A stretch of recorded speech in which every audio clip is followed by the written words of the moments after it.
I'm out in nature, out by the green and by the side of the road, so expect a little bit of background noise, and the wind is starting to get up a little bit, so expect a little bit of whistling through my microphone.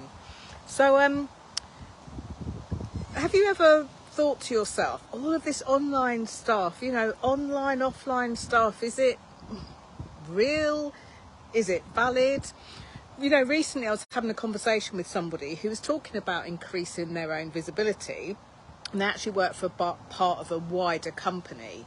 So not only do they want to increase their personal brand, if you like, and raise their own personal and professional profile, they also want that of their company to be raised, elevated, more known in the industry, more known amongst, in the field, so to speak. And I was having this conversation about the whole online offline thing because, for those of you who know me and know me well, some of you here are connected with me because we went to school together. So you know my age, even though I'm told I sometimes look it and sometimes I don't. And it had me reflect to a couple of really nice stories of, and I'm kind of looking and thinking as I tell this, because there were a couple of really nice stories that I could share from my own journey that almost reassured them around the safety of the online offline relationship. There is a lot of focus, and rightly so, about being safe online, and especially if you've got young children or older children, teenagers, and even as adults, there's a certain amount of safety that we need to engage with when we're online.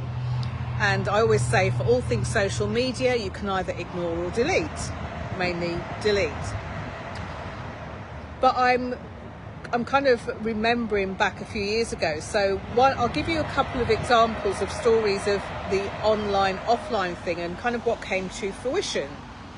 So the first thing is, when I meet people offline in real life, so to speak, I don't look at them and think, oh, what could I get from them? Oh, will they buy something from me? Oh, can we do business together? I want to say I judge people on their merits, and I guess we all do.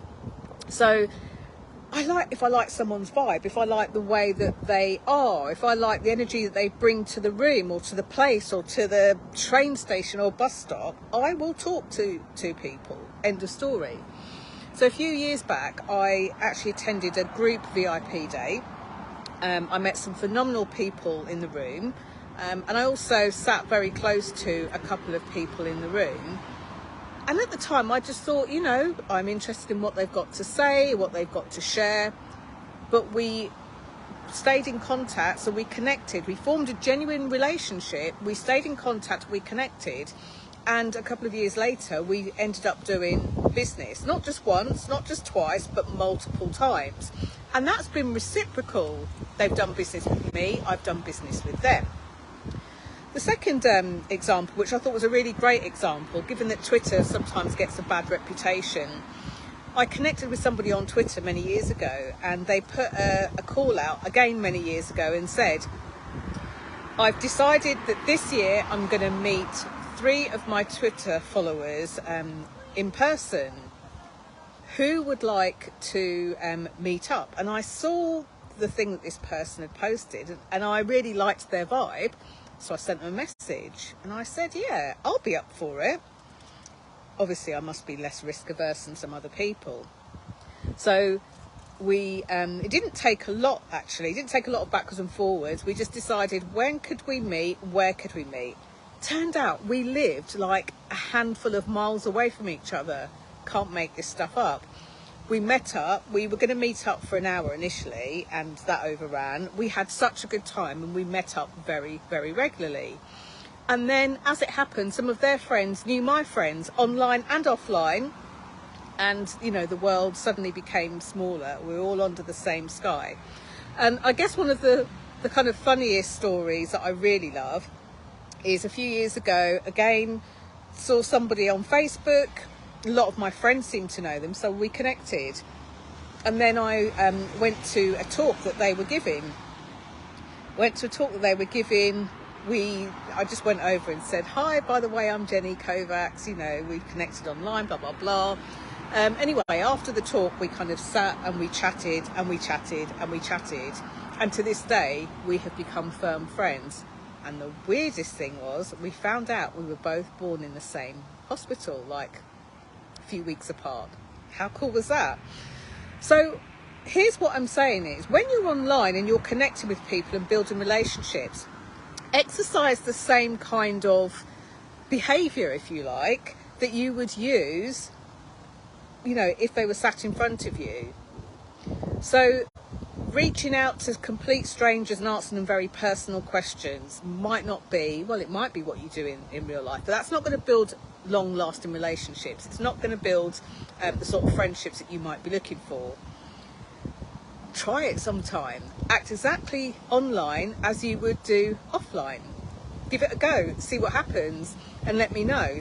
Now, this story became top of mind today on 151. Excuse the windy noises in the background. This became top of mind because, as many of you know, I've moved out of London and I'm keeping it private where I've moved to, like specifically. But I noticed a name pop up around here, and I thought, I know that name, and I spoke to the person, who shall always remain nameless, so I'll protect their privacy. Spoke to the person. Turns out we're literally going to be living seconds away from each other. How cool is that? And this is somebody that I got to know online, not in the real world. So I'm so excited, because really soon we will, I hope, get to spend a lot more time together, and we liked each other from a distance. So give it a go. Remember to be social on social media, not antisocial, of course. And you just never know where these paths might take you. Those are like 4 stories that I can recall, but I know there's so many more. And the reason that I'm speaking about this today, this is an integral part of the kind of visibility that I teach. It's not about pitching, it's not about coercing, it's not about force, it's not about persuading them. It's all about building a reciprocal, genuine, 2-way relationship that you both want to keep. That's it. Let me know if you've got any stories like this, because I love hearing your stories. Remember just to either comment below, share your stories below, and let me know. Thank you so much for watching day 151. And as the sort of very grey, dark clouds gather, I think I'll see if I can quickly run down the road, a few minutes walk, make it to the canal, and then come back again. Bye for now.